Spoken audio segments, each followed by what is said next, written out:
Judge Cotto, I want to start with you. Is racial discrimination wrong?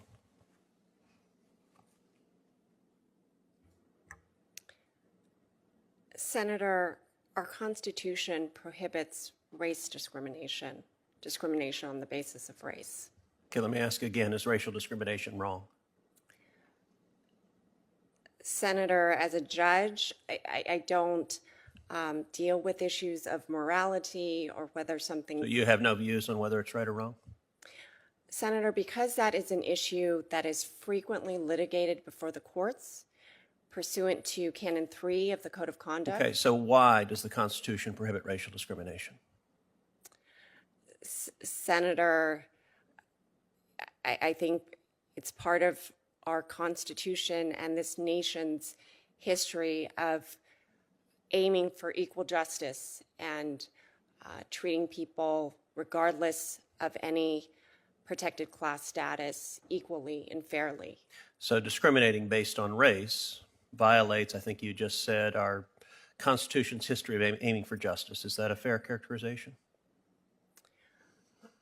Senator, our case law, if you're talking about race discrimination under the law, yes, pursuant to Supreme Court precedent, race discrimination under the law is prohibited. So you and I are both graduates of the Harvard Law School. We were there at the same time. I don't think we crossed We did not. As you know, our alma mater is currently before the Supreme Court for its longstanding practice of discriminating against Asian Americans. And many top universities across the country have vicious discrimination policies against Asian Americans. They are reminiscent of the quotas against Jews that we saw these same schools impose in the 1950s. These schools believe that Asian Americans have been too successful academically, and that if they allow students to compete based on merit, they'd have too many Asian Americans. And accordingly, Harvard and Yale and a number of other top schools in this country explicitly and brazenly discriminate against Asian Americans. Does that practice concern you? Senator Cruz, as you know, the Supreme Court recently granted cert in the case to which I think you're referring. Yes. And therefore, pursuant again to Canon 3, I am Okay, so you're going to decline to comment, so let's not talk about that case, but let's talk about what you've written. You know, I have to say I was astonished. Senator Grassley asked you about this article you wrote in law school, and your response was, well, gosh, I haven't read that. In my experience, when people are nominated to be a judge, they do some preparation. Did you not reread it in preparation, or did the Biden team tell you don't read it because you don't want to answer questions about it?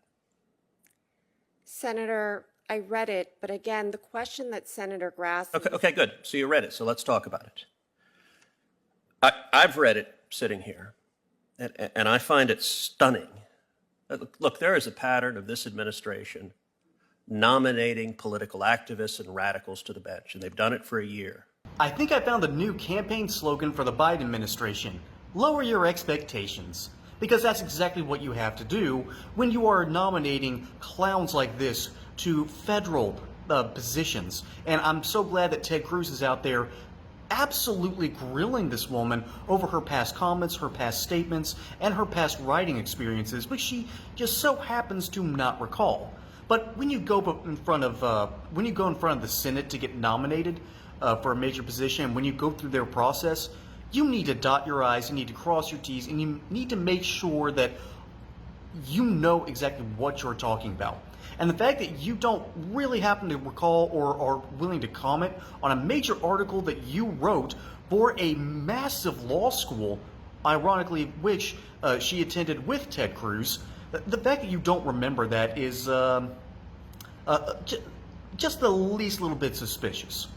But overall, again, lower your expectations, because that's exactly what you get from the Biden administration. Racial politics, racial policy is a terrible ideology to build a platform around. And when you're going to be representing the United States in a major federal position, you need to be able to follow the Constitution to a T. And I doubt this nominee is going to be able to do so.